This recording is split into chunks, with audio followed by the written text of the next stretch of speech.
We have to inform you that Christian did not make it. Okay. Unfortunately, the doctors did what they could. And Christian is dead. Yes. Oh my God.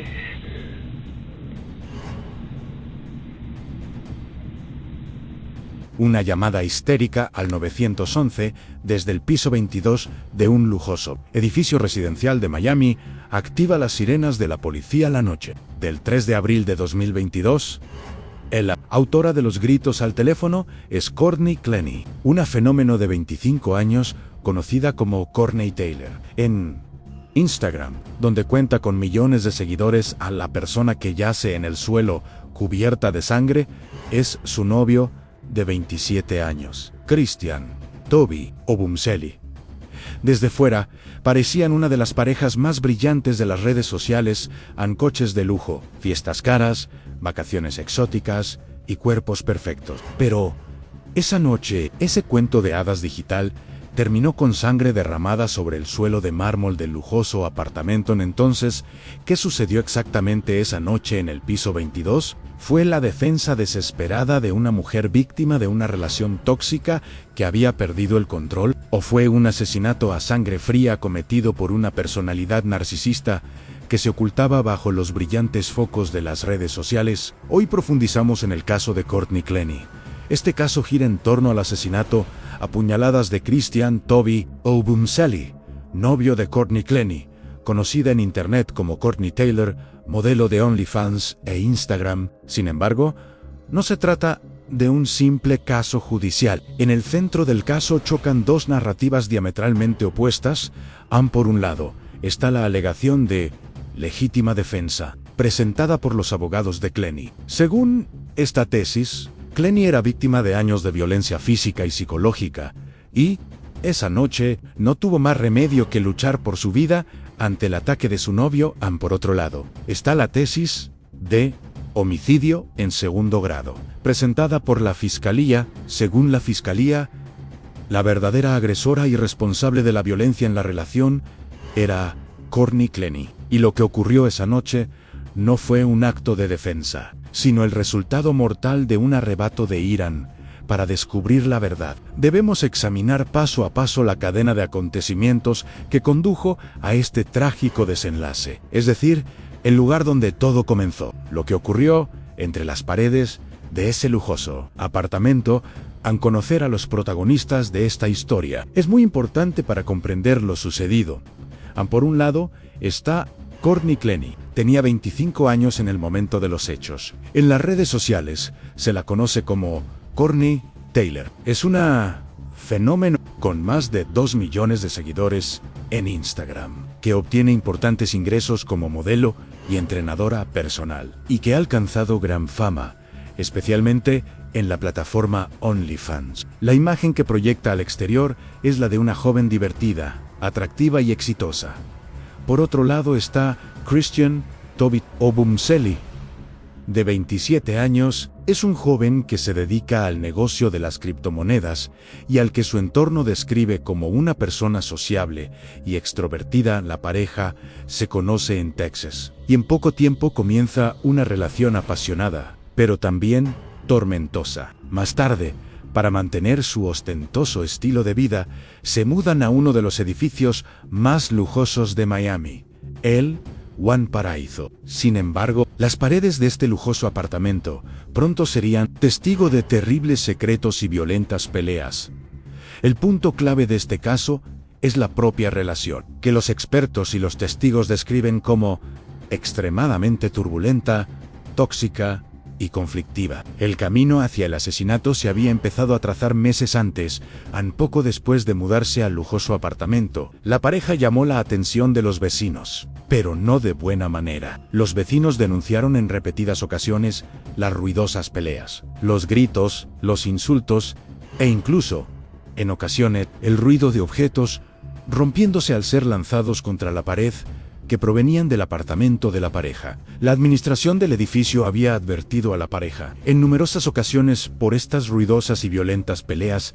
No se trataba solo de quejas de los vecinos. Los registros policiales confirman que, en los meses previos al asesinato, la policía había acudido en varias ocasiones a este lujoso apartamento tras recibir denuncias de violencia doméstica. Cada vez, la policía acudía, calmaba a las partes y levantaba acta, pero este peligroso ciclo nunca terminaban los guardias de seguridad del edificio. Eran los testigos más cercanos de esta dinámica tóxica. En sus declaraciones, contaron que habían sido testigos en numerosas ocasiones de las violentas peleas de la pareja. Incluso afirmaron que, en ocasiones, habían visto a Obumseli correr detrás de Clenney, que sufría crisis de ira, para calmarla en las zonas comunes del edificio, junto a la piscina o en el vestíbulo. Estas declaraciones demostraban que la relación era tan descontrolada que se trasladaba a los espacios públicos. Pero, ¿quién era el verdadero agresor en estas peleas? La defensa alegaba que Obumseli era propenso a la violencia, mientras que la fiscalía afirmaba lo contrario. Y para demostrar su alegación, la fiscalía presentó ante el tribunal dos pruebas impactantes que cambiarían el curso del juicio. La primera prueba era una grabación de la cámara de seguridad del ascensor del edificio. En este vídeo, grabado solo unos meses antes del asesinato, se ve a la pareja entrando en el ascensor. En las imágenes, se ve claramente a Courtney Clenney atacando repetidamente a Christian Obumseli dentro del ascensor. Le da puñetazos, le abofetea, le tira del pelo y pulsa con furia los botones del panel. ¿Cuál fue la reacción de Obumseli? A lo largo de las imágenes, vemos que Obumseli no respondió de ninguna manera con violencia a estos ataques, sino que solo intentó protegerse y calmar a Clenney. Según la fiscalía, este vídeo dejaba claro quién era el autor de la violencia física en la relación. Pero las pruebas no terminan ahí y han quizás aún más inquietantes que el vídeo del ascensor fueron las grabaciones de audio que supuestamente Obumseli realizó en secreto, probablemente para protegerse o para demostrar lo que había vivido. Obumseli había grabado en su teléfono algunas discusiones con Clenney. Estas grabaciones de audio dibujan un retrato aterrador de la violencia psicológica y la manipulación que se vivía a puerta cerrada. En las grabaciones se oye a Clenney mostrar una agresividad increíble hacia Obumseli, gritándole sin cesar. Peor aún, se descubrió que Clenney insultó repetidamente a Obumseli con graves comentarios racistas. En las grabaciones se oye cómo utiliza expresiones despectivas como «cierra la boca y escúchame», «oh, te odio», y cómo intenta manipularla constantemente. Estas pruebas respaldaban las afirmaciones de la familia de Obumseli. Christian Obumseli no era el agresor, sino la víctima el día del suceso, el 3 de abril de 2022. Y así, con toda esta ira, violencia y toxicidad acumuladas, llegamos a la noche del 3 de abril de 2022. Lo que ocurrió ese día fue el trágico colofón de esta tormentosa relación. Por la noche, Courtney Clenney llama al 911 y en su voz al teléfono es histérica. Le dice al operador entre gritos que su novio ha sido apuñalado y no puede respirar. Esta llamada es uno de los momentos más controvertidos del caso. La fiscalía afirma que esta histeria es una lagrimau de cocodrilo, mientras que la defensa sostiene que se trata de un momento de auténtico shock y trauma cuando los policías llegan al lugar de los hechos. Ese lujoso apartamento, en cuestión de segundos, se encuentran con una escena espantosa. Christian Obumseli yace en el suelo, cubierto de sangre, con una única y profunda puñalada en el hombro. Courtney Clenney también está cubierta de sangre. Las grabaciones de las cámaras corporales de la policía muestran el caos de ese momento. Se ve a Clenney gritando y llorando a Obumseli, que yace en el suelo. «Lo siento, cariño, por favor, no te mueras». Obumseli es trasladado urgentemente al hospital. Sin embargo, a pesar de todas las intervenciones, no se puede salvar. En el informe de la autopsia revela que el cuchillo le cortó una de las arterias principales del pecho, la arteria subclavia. Se trata de una herida extremadamente mortal que provoca una pérdida excesiva de sangre en cuestión de segundos, que ocurrió inmediatamente después de este terrible suceso. Aquí es donde la cosa se pone crítica. Al principio, la policía evaluó el suceso basándose en el relato de Clenney y en las primeras impresiones del lugar de los hechos. Teniendo en cuenta también algunos hematomas superficiales en el cuerpo de Clenney, consideraron el suceso como un caso de violencia doméstica y posible defensa propia. En sus primeras declaraciones a la policía, Clenney afirmó que Obumseli la había agredido ese día, la había empujado contra la pared y la había estrangulado. Al principio, se pensó que Clenney podía ser una víctima. De hecho, fue puesta en libertad pocos días después del suceso. Sin embargo, a medida que la investigación avanzaba, los detectives comenzaron a detectar grandes lagunas y graves contradicciones en la historia de Clenney. ¿Cómo es posible que este caso, que la policía consideró inicialmente como un posible caso de legítima defensa, se convirtiera 4 meses después en un caso de homicidio en segundo grado? Las relaciones tóxicas y los ciclos de violencia doméstica suelen estar llenos de señales de alerta que no se ven desde fuera. ¿Cómo crees que podemos detectar este tipo de dinámicas peligrosas desde el principio? Comparte tus opiniones y observaciones sobre este tema en los comentarios, ya que esta concienciación es vital para todos nosotros. Esto solo fue el comienzo de la historia. En la segunda parte de nuestra serie de 3 episodios, pasaremos a la interrogación. Analizaremos en detalle las declaraciones contradictorias de Courtney Clenney a la policía, su mentira de «lancé el cuchillo desde una distancia de 3 metros», y las impactantes pruebas forenses que desmienten esta mentira en una sola imagen. En la segunda parte, las nuevas pruebas que salen a la luz a medida que avanza la investigación cambiarán por completo el curso de este caso.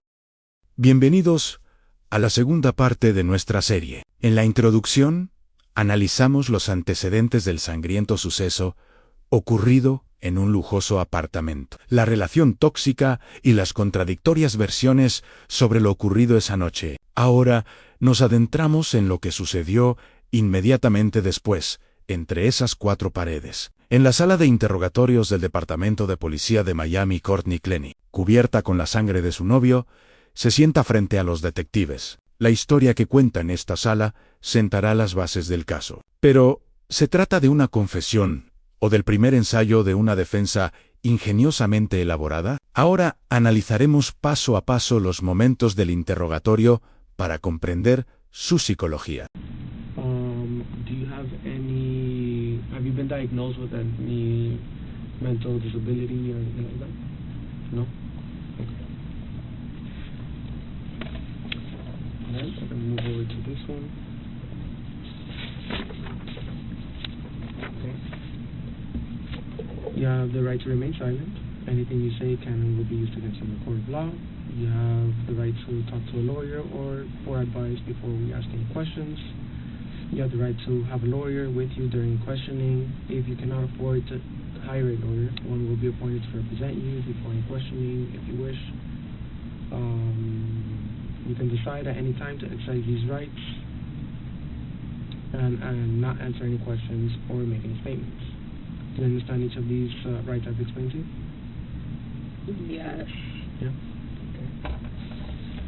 Would I be able to talk to my father? Because Huh? he's pretty much acts as my attorney with, like, Is I he mean, an not like for attorney? stuff like this. Obviously, I've never been in this kind of a Is situation. he an attorney or? No. He's just, he's just, Well, we'll give you a chance. wouldn't know what to do. We'll give you a chance to talk to your father later. Okay. I mean, before I'd like to speak to. I just feel like, I don't know. I mean, I think it'll be fine. I think Christian will be fine, and I will be fine. Tell me there's no need, but I just would like to talk to somebody. No worries. I'm gonna be able to give you some time to talk to your dad or with anybody that you need to talk to. Okay. And I want to go home and see my dogs, and I want to go to the hospital. Will I be able to do that tonight? We took care of the dogs. We found someone. I believe your mom mentioned that that's taken care of them before when you traveled. So love and thoughts. Yeah. So we got able to get a hold of them, and they're actually gonna be taken over there, just so you know. So they're taken care of. They're in good hands. They're probably actually already there now. Okay. So we took care of those. Because I know they were seen. They were going back and forth. We seemed a little, you know. I know how dogs are. We're all dog lovers here. All three of us. You know, we also have dogs. So that's like family, and we took care of them. Just so you know. Yeah, the female officer that was over there was talking to my mom and trying to get the one that was food. Thank God. They're in good hands. Thank you. I want to talk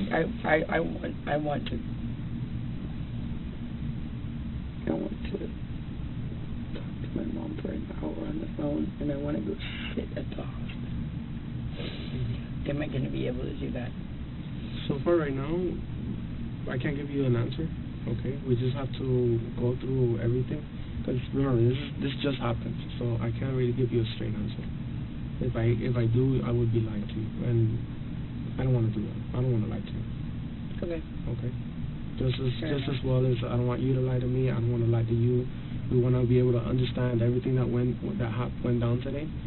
Okay, as truthful as we can be. Okay. Yeah. Okay. Having these rights in mind, do you wish to talk to us?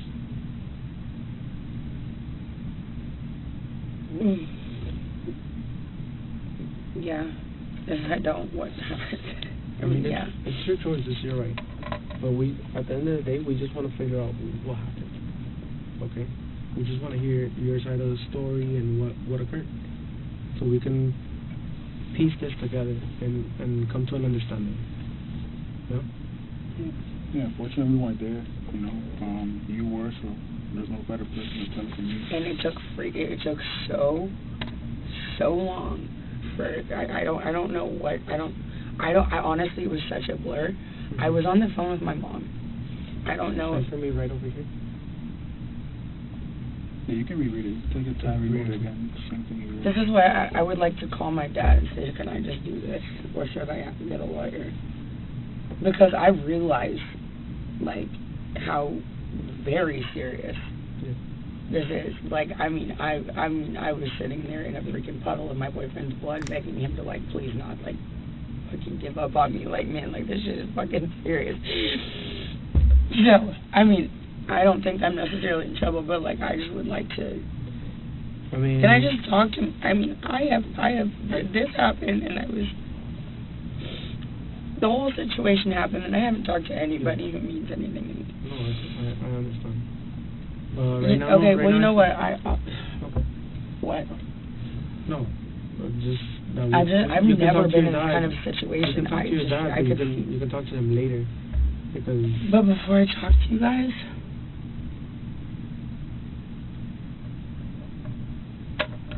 why can't I talk to him beforehand? Well, because I would like to understand what's going on. I know, but like if I say, hey, is it cool if I sign a constitutional rights waiver because when my boyfriend your dad is like not a lawyer. Yeah, if you're an adult, if you were a minor, he would be the one who would. He handles my lawyer too. If you were under 18, then yeah, I would provide you a phone call to your father. But you're over 18, so. I don't feel like it. I mean, when it comes to my parents. Yeah, I get you. I feel the same way with my parents. You know, I still go to them too for questions that they've dealt with in the past. Okay. You know. My dad handles I am so freaking out right now a little bit. Like I wanted to go to the hospital and I want to just call my fucking mom. And I know that I do not get that right. I know it. But here's the thing, is that this is constitutional rights waiver. My dad handles my lawyer. I'm not going to take a court-appointed lawyer. My dad handles my lawyer. I would not be calling my lawyer. So my dad is the first person you would call, if that makes sense. Mm-hmm. I've never been in a situation like this where somebody's in the hospital. Yeah. I've never been in this kind of situation. That's why, like, I don't want to do anything wrong. Mm-hmm. You know? I mean, it's your decision at the end of the day. But what happens if not? If not, then that's it. We don't talk about what happened today. We just have to take the stories that we've been told from the people next door and previous situations, and try and narrow it down to what happened today. You get a much better picture, a much better idea coming from you who was there today than us trying to piece it together from other people that as well. in there, you know. There's no better story to get than yours who was there. So which is why we prefer it from you. But you know, like you said, it's your decision if you want to or not. But for us to obviously proceed and make a better decision for all of us, it's getting your story. You know, you were there. You know, you were. So you. My boyfriend is not dead, is he? Well, he can't talk to us right now. Either way, he's in the hospital. Jack is a homicide. Yeah. So I don't know. It's like the Dexter vibe. All of those things are like. I believe they explained to you on scene. It's Sunday, so Sunday the domestic violence scenes don't work. So we handle their calls anytime we get any type of domestic violence calls. We handle it for them. Okay. And so that's why we were raised from the beginning. Can I go and come back? No. Unfortunately, no, I can't. It's steps, you know. Once we handle this, and we'll go to the next step. And is there a chance I'm going to go home tonight? I don't have a definite answer for you. Okay, well, I'll just... Okay. So the time is... I need a 8 p.m. There's blood up in my...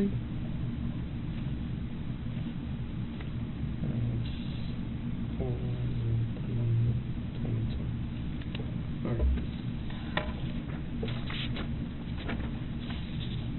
So, let's start from the start. You guys are supposed to take out your dogs to the park, right? And then what happened after that? Like I said, a little bit blur. Yeah.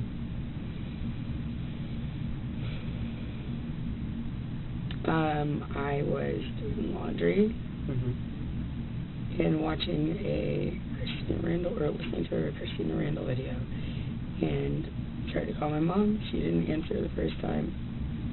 And then he came back with a Subway sandwich. Before he left, he recited exactly what I wanted. And I said, I'll text what I want to you. And he said, I know what you want. And I said, no, you don't. And he recited it to me before he left. And he got it perfectly right. Okay. And then he left. I guess he went to go bike over there. That's just what he said. I don't know if he walked or biked, but he told me he's going to bike or something. Like a bicycle? Yeah. Okay. He came back, and I said something about, like, oh, are you going to, like, reshare your location with me? Like, did you unshare it? And he said, yeah, I unshared it. And I was like, oh, when did you do that? And he goes, the other day, like, when you were done with me.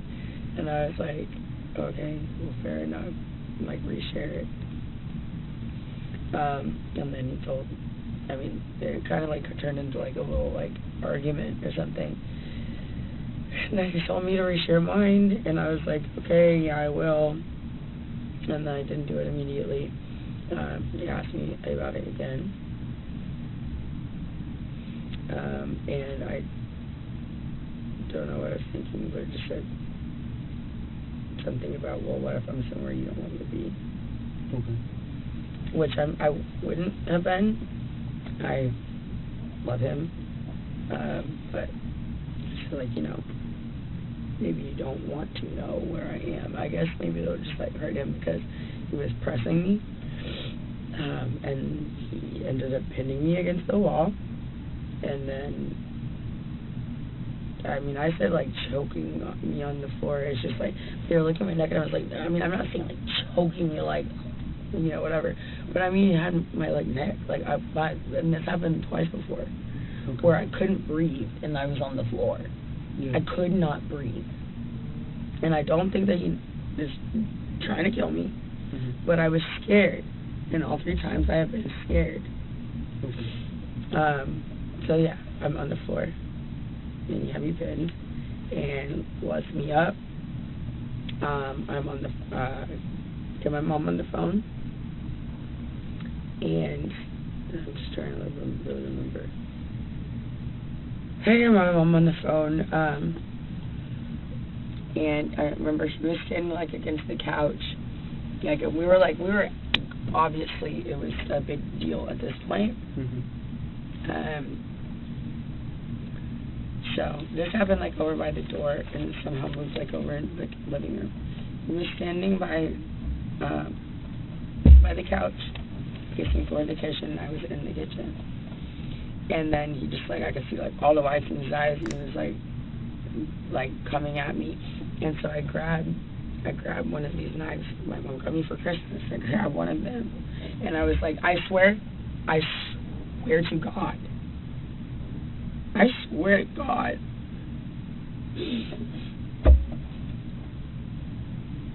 It was just like, I mean, I grab and be like, don't come anywhere closer to me. Because, earlier, that was happening 2 other times, I couldn't fucking breathe. I'm sorry. I couldn't breathe. And it's very scary. And I just think, just like this kind of thing where I was saying, do you know if he's okay? If he's choking me and he's angry enough, he might this is different, I think. But if he's choking me or pinning me or something and I can't breathe, he might go too long. So I grab my knife and I said, don't come anywhere closer to me. I had absolutely no intention of using it. I'm on the phone with my mom and he's coming at me like he's gonna grab either the phone or the knife or something, and so I was just I was like, don't come any closer. Coming at me, and I threw it. And I meant for it to go. How far away was he? Well, I was by my fridge, and he was by the edge of one of the chairs of the sofa. Okay. Comparing to what 10 feet. I'm trying to think in my head. I'm trying to make the. Was he closer than I am? No, but he was further. So the length of his room? No, further than that. Okay. Oh, well, if I said, yeah, you're right, it was more than 10 feet then. It was definitely further than this. Okay. I mean, it isn't close, so it looks a lot smaller than it is clear. It was further than this. Okay. So then, you were by the fridge and he was by the couch? You were by the fridge and he was by the couch? Yes, I was in front of the fridge. He was by the couch. Yes. And then behind my island. And then what kind of movements did he make at the moment? He was going to walk running up? At me. Running? Okay. Well, charging, aggressively walking, something. What was he doing? Was he doing something with his hands or? When he had his hands up. I couldn't tell you exactly. Was he yelling at you at the time? Yes. Yeah, what was he saying? Well, I'm supposed to put my hand up, so I really need to think.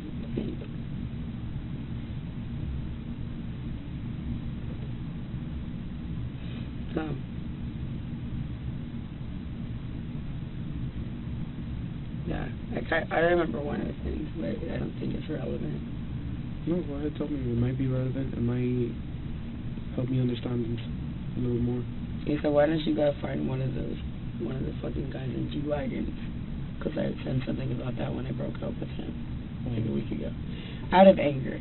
I didn't say it because I want that, because I love him. But that was just one of the things that you said. Was that at the moment that he was charging you or earlier in one of the arguments? It was before he choked me. Yes, it was before he choked me. Okay. Or whatever. So he gets... So no, not right then. I couldn't tell you exactly what he said right then. Okay. So... But I swear to God, I was scared. I mean, after what I just... I was scared. And I was on the phone with my mom, and it was still happening. Yeah. I was scared. So you told me that he had you against the wall at one point, right? With his hands over your neck? Mm-hmm. And how did you end up from the wall to the ground? Let me go. Uh-huh. Let me go, and then I started swinging on him because I had been against the wall. Okay. I started trying to hit him. Yeah. And then He put me on the ground. He dropped you to the ground. What did he do? Like, did he like lift you up, or did he grab your hair? Did he just kind of like rotate you onto the ground? I really couldn't even tell you. He pushed you. If I could have like been given all these questions, you know, before, I could be like, maybe let me like think about it. Or when I'm trying to remember like a whole situation of where I was very upset about something, which I've learned this in therapy and whatever. It's like write down like all the details so you don't forget. Just like write it all out clearly so that it makes sense to you and makes sense to somebody else. But I haven't had a chance to have a pen and paper or my phone to like write down exactly what happened, and I haven't really even like fully thought about it. So honestly, my answer is I don't remember. That's fine. So he has you on the ground. You end up on the ground, and he has his hands over your neck. Correct? Yeah. Yes. Okay. And then is he saying something to you at the time when he's on the ground on top of you, or? He was saying something like gritting his teeth. I don't remember what it was. Like what? He was saying something like gritting his teeth, like with the white of his eyes, okay. but I don't remember what it was. Okay. And then he at one point he stops, right? Sorry. And what, you get up, you go to the bedroom, or what do you do? I get my phone from the kitchen. When I got my phone from the kitchen, I called my mom. I was talking to her, and then he was following me around the apartment and acting like, I mean, just like after, we shouldn't be together. You guys have a history of domestic violence? Yeah. You say you've been together how long, sir? Almost 2 years. Almost 2 years. Year and a half to 2 years. So how many incidents you think you've had? I don't know, but we shouldn't be together. We say one or two, or just too many to... Oh my God. Oh my God. I haven't touched my ankle. It's like wet blood. Like I just want to take a shower, God. Okay. No. We can. I'll get you a test. I'm not trying to interrupt the... No. You keep on.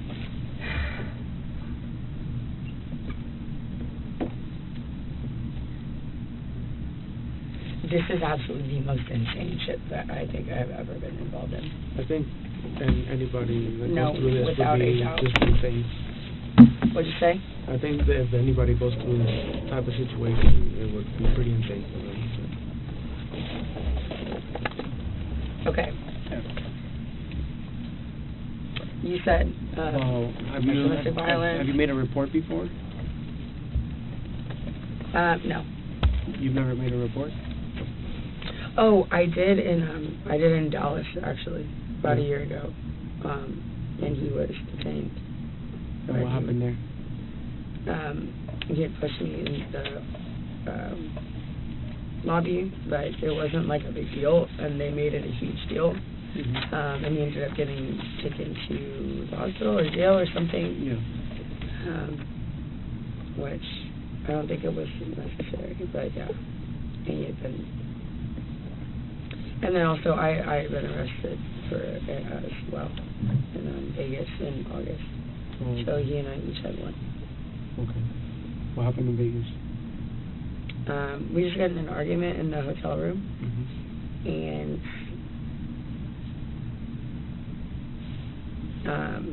what I guess made them arrest me was that I said I had thrown a glass at him. Oh, okay. Like a glass of, like a drink. Okay. Like you splashed. Which I think until that point it was like fine, I guess. Like I didn't, whatever, but they asked like, yo, did you throw something at him? Because I guess they went upstairs and they said, did you throw a drink at him? And I said, yes, I did. Because what's the point of lying? I guess it's whatever. So, yeah. They went up and they said, I guess they asked me about it, and I said yes.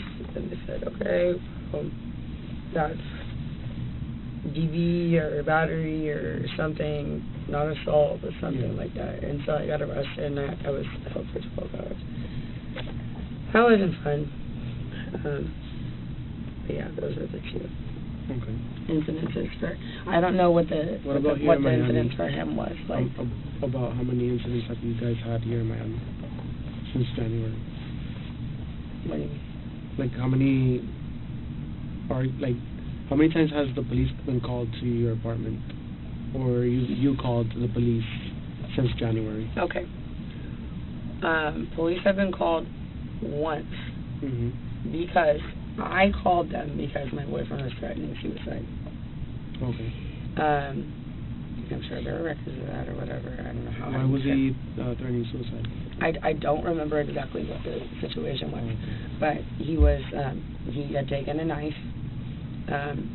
He grabbed it in front of my face, and then I got scared, and he was kind of waving it at me, but it wasn't for me. And then he took it into the extra room and slammed the door.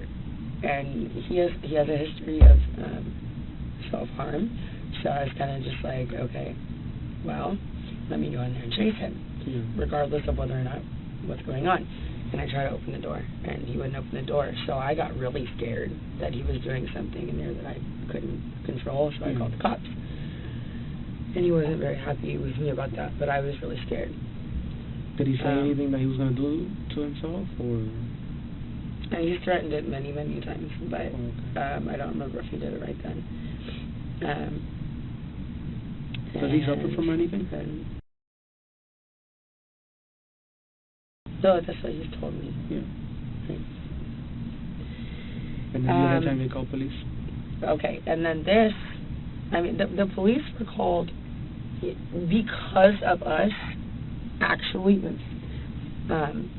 because of us, twice. If I'm being correct. It was that time when I called, and then this time when it was obviously absolutely necessary. Okay. I was the one who called 911. Because I was literally asking him, what is our address, because I could not think straight. Baby, what is our address? Today? Okay, it was today. Okay, so there was that one. But the cops have been up there one other time yesterday for absolutely no reason. Absolutely none. They harassed, not the police, but security guards from the office, like young security guards. Okay. Came up for no reason. Bothered him, bothered me.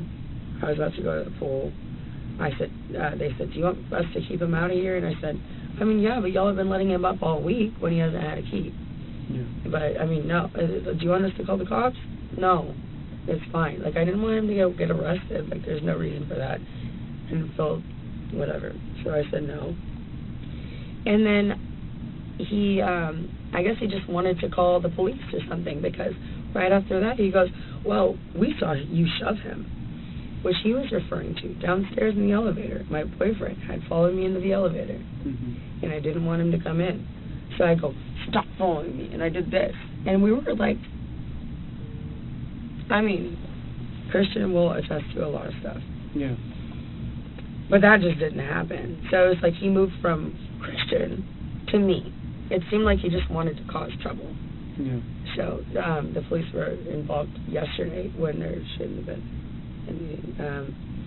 And then I think there was one or two times where I don't think the police were called, but maybe security,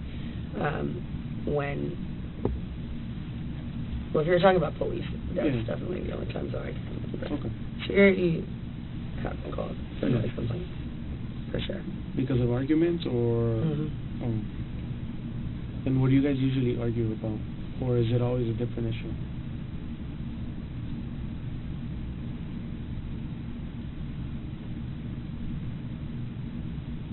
I don't even know. You know, no, kind of ish. what happened? Oh, it said something. I'm staring at your yellow paper because it's in front of me. I cannot read one thing, so I don't know if you think I'm. No, you're good. Okay, so the subway thing. He comes back. I asked him about his location. Said he'll change it. Asked me about mine. I said something mean. more unnecessary about, even though I wasn't anywhere, saying something like, oh, well, you wouldn't want to know, something like that. And he ended up getting upset, and that's kind of like where I went from there. I mean, it hit the wall. Don't remember exactly where it went from there. And I was on the floor.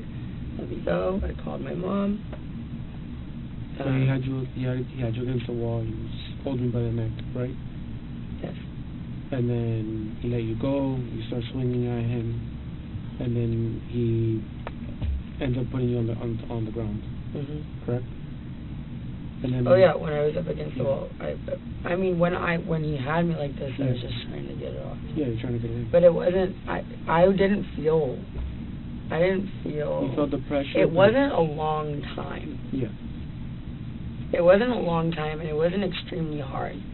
It was kind of just like, I don't know if that makes sense. Okay. And then he put you on the ground after that. And then he said something that you don't remember what he said. Gritting his teeth. Okay. And then he let you go. Yes. Okay. And you got up, and then what happened? I went into the kitchen. I picked up my phone from my charger. Okay. To call my mom. Actually, at that point, I walked into the living room. She was sitting on the couch. I didn't say this before. I walked in the living room. I called my mom. You could see I was calling my mom. Okay. That made him angry. I went in his living room, took us on the couch. He came in there and tried to get the phone out of my hand. So I went back into the kitchen. And at that point, I was sitting there, and I grabbed the knife, which... Did he ever get the phone out of your hands, or no? No. He just came over to me and was trying to get it, and then I went into the kitchen and grabbed the knife. I don't not think that this was... I don't know. I really don't know if this is justified at all. I actually don't know. Well, that's what I really don't know, because I know I was scared, but I really don't know. So you grabbed the knife? Because I grabbed a knife. I grabbed a knife, and I said, like, pretty much just, like, don't get any closer to me. And then, came with me, said something, came with me. And then I just, like, threw it. And I really How exactly did you throw it? Did you just throw like that? How many times? No, how exactly did you throw it? Like, you threw it like this, or kind of like flung it at him, overhead, or how did that? Oh, I just flung it. You just flung it over your head, or from like this. Okay. I mean, so from like beside your head. Holding it, yeah. So not like, okay, like I'm holding it like this. This is not the knife, the blade to it? Right, the blade. Okay. I for dang sure did not stab him. That would be insane. I mean, I didn't even think that this would touch him. But, I mean, I thought that I would scare him by just grabbing it. I thought I would scare him by just grabbing it, but that didn't work. So, anyway, comes at me, and then I just flung it. Okay. And I was kind of just trying to fling it past when him. you threw it, when you flung it, how close was he at that time? I mean, I said 10 feet, but if this is 10 feet, it was definitely more than 10 feet. Okay. I mean, if somebody goes into my apartment, they can see how far it was. Yeah. But I did not want it to actually injure him. Mm-hmm. That and what did he do? What did he do after you flung the knife at him? Did he walk around, or did he fall right then and there, or what happened? He fell down. He fell down? Yeah. He didn't walk around or anything like that, or still try and chase you, or what? No, because it hit him. Because it hit him? You know where the knife is? I think it was like right here. Okay. And what did you do after he fell? I ran over to him and grabbed him, and like it was just like a blur, but I ran over to him and I grabbed him, And I just said, oh my God, what do I do? What do I do? Like, I'm like the worst person to be around. What do I do? And he said, call somebody. And I was on the phone with my mom. He said that? He said, just call somebody. And I was like, okay, I'm on the phone with my mom. I said, Mom, what do I do? What do I do? She said, call 911. I think I called 911. I actually don't remember. Mm-hmm. That's obviously the easiest thing y'all could look up. Is if I called. I really don't remember. Why did I end up taking it closer to the door? I don't remember. I think that he walked closer to the door because we ended up closer over there. I think, yeah, he fell down close to the couch. Yeah. There's probably blood all over that white couch. And I bet you anything is everywhere. We somehow ended up over like by the extra bathroom in our like little like laundry closet. Yeah. And there was like he was just bleeding a lot. And I was holding him, and he said, "Put pressure on it." Because I'm just thinking, I was like, he kept trying to lay down. He kept trying to lay down, and it looked like he was losing. I'm like, oh my God, God forbid I fucking lose Christian. Like, I'm so okay with like us breaking up at some point or now, or obviously whatever. I don't give a shit. But God forbid anything happens to him. God forbid. So, yeah.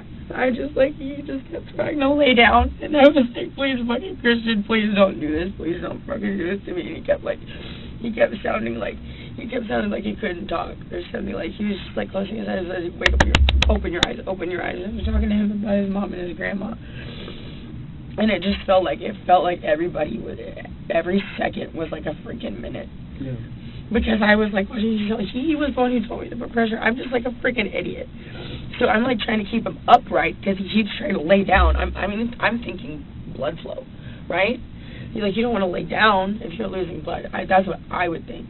And he's saying just put pressure on it. So I don't remember what I got, but I got something and I just like put it on it. And I was like holding him and he kept trying to lay down. He's a freaking big man, so I was trying to hold him up and push it into him. Was the knife stuck on him, or somebody pulled it out? No, and I thought about this while you guys were outside. I was thinking, why did it start bleeding so much? Because if it just like hit him, I'm thinking maybe it just, I don't know, like if it was really deep or not. I don't know if it just hit him and it came out, or if he grabbed it. Because I almost got a little irritated with him while y'all were out there. Because I was like, I swear. This is freaking rule number 1. If you watch Game of Thrones or anything else, you're gonna anything. Yeah. You have something in you. Typically, you don't pull it out, right? I mean, y'all would know better than I do. Okay. So I kind of got a little irritated because I was like, I was just assuming he pulled it out, but I don't know. Maybe it just fell out. Okay. Do you have any other questions? Yeah.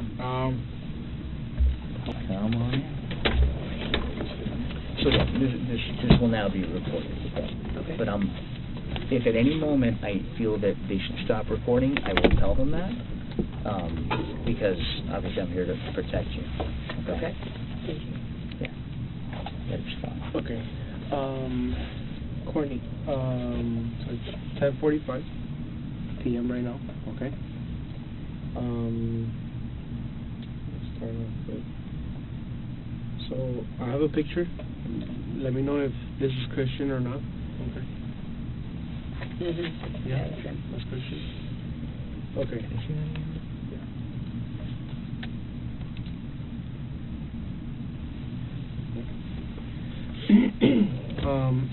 So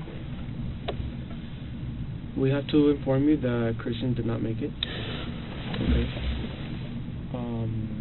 Unfortunately, the doctors did what they could. And Christian is dead. Yep. Oh my God.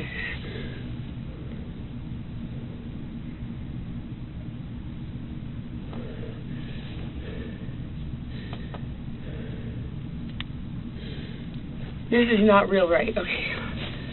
No, there's no fucking way.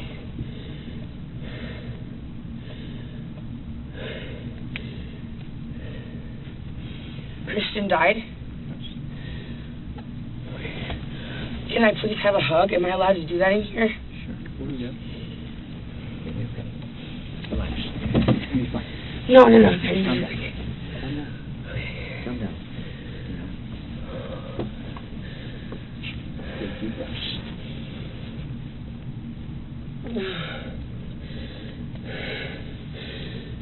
Just take deep breaths. You're going to be okay? I need to hug my mom. I'll talk to your parents and get them over here. I cannot be left alone in like a room by myself. You won't be. After this. No, that's not true. That's not real, right? It is real. Christian is dead. Yes. They're not gonna lie. I know, I just can't believe it. I'll talk to your parents. I'll get them. I'm gonna get your parents here ASAP.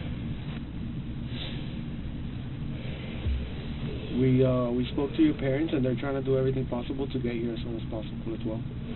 Do what? To get your parents, for them to come over here. So they're doing everything possible right now to find a way to get down here.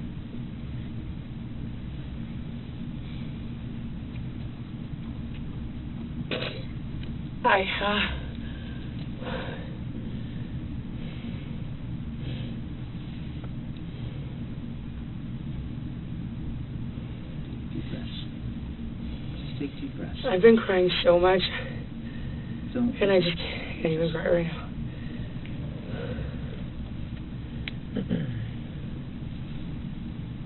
Just take deep breaths.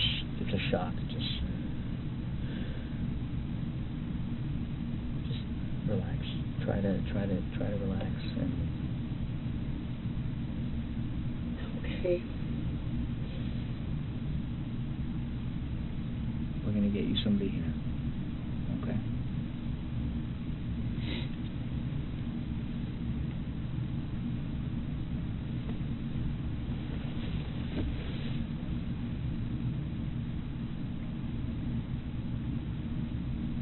Holy shit.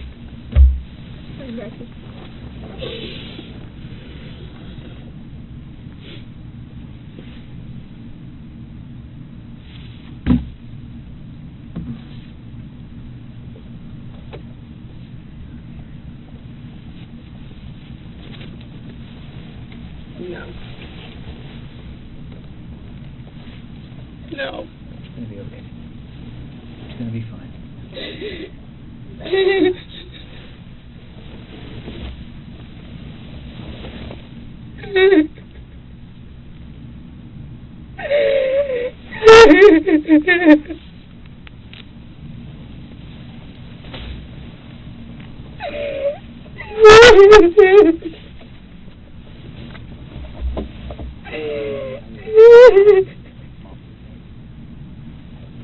Courtney, it's gonna be okay. No, it's not. Oh my God.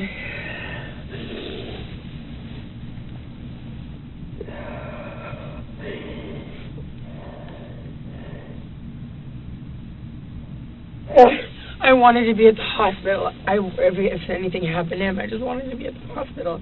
I begged, can I please go to the hospital? I mean, obviously they put me in custody at my house, but like, I begged, can I please go to the hospital? Oh my God, our friends, oh my God. Mom.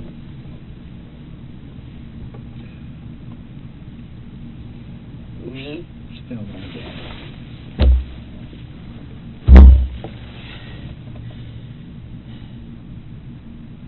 I'm gonna wake up tomorrow and it's gonna be the same thing.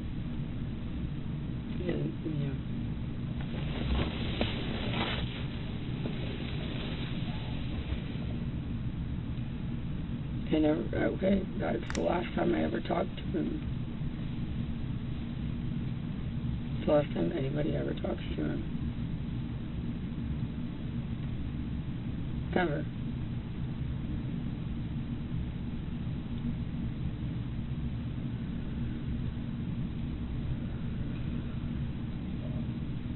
The last thing he ate was fucking Subway.